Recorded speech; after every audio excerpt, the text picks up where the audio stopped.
Maya's hands were shaking so badly that she could hardly tap the screen.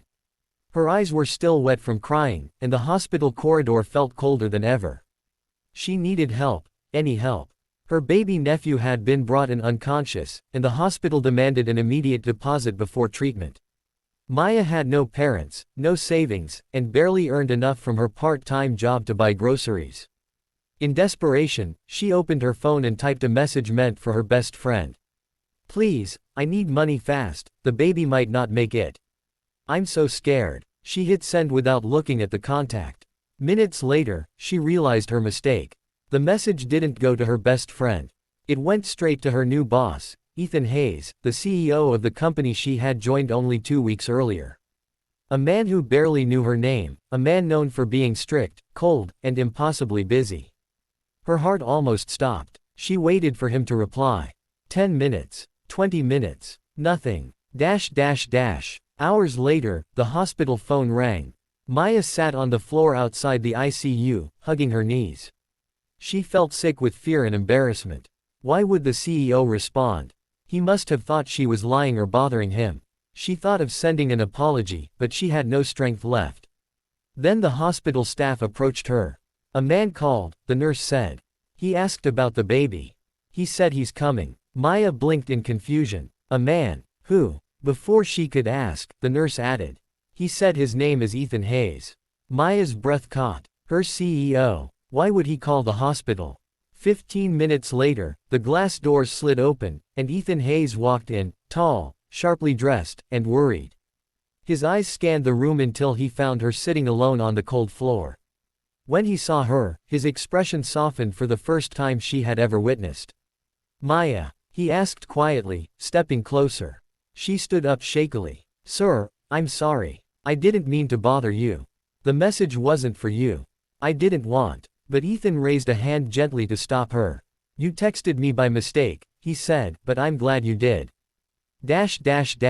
Why he helped. Before she could respond, Ethan handed the nurse his credit card and signed the deposit papers without hesitation. The treatment began immediately. Maya felt tears fall, but not from fear this time, from relief. "You didn't have to," she whispered. "I know," he replied softly. "But I've been where you are." And then he told her something she never imagined. Years ago, Ethan had lost his sister because his family didn't have money for immediate treatment. It changed him forever. It pushed him to become everything he was today, but it also turned his heart cold. He didn't let people get close. He didn't trust easily. "But when I read your message," he said, "it felt like hearing my sister's voice again. I couldn't ignore it." Maya felt her heart twist. She had seen him as a powerful, unreachable CEO. But now she saw a man who carried old wounds silently. The baby's condition worsens. For hours, they waited together. The doctor came out with a serious face. "The baby is still in critical condition," he said. "We need to operate." Maya broke down. Ethan placed a steady hand on her shoulder. "We'll do it," he told the doctor firmly. "Whatever it costs." This time, Maya couldn't hold back anymore. "Why are you helping me? I'm no one," she cried. "You're someone who asked for help," he answered. "That's enough." A battle of emotions and fears. While waiting for the surgery to finish, Maya told Ethan everything: how she had raised her nephew alone after her sister died in an accident, how she worked multiple jobs, how she lived paycheck to paycheck, and how she feared losing the only family she had left. Ethan listened, really listened, as if every word mattered. "You shouldn't carry a burden this big alone," he said. Maya wiped her tears. "Sometimes life doesn't give you a choice." The CEO looked away for a moment, jaw clenched.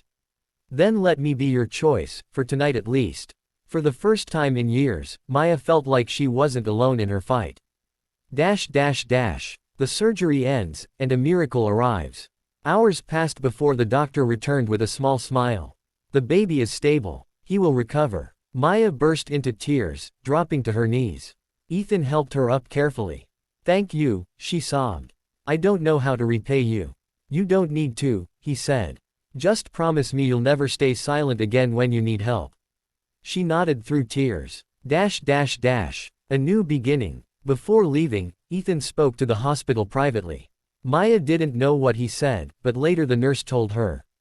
He paid every bill. And he said the baby's future medical care is covered. Maya was stunned. Why would someone so powerful care so much?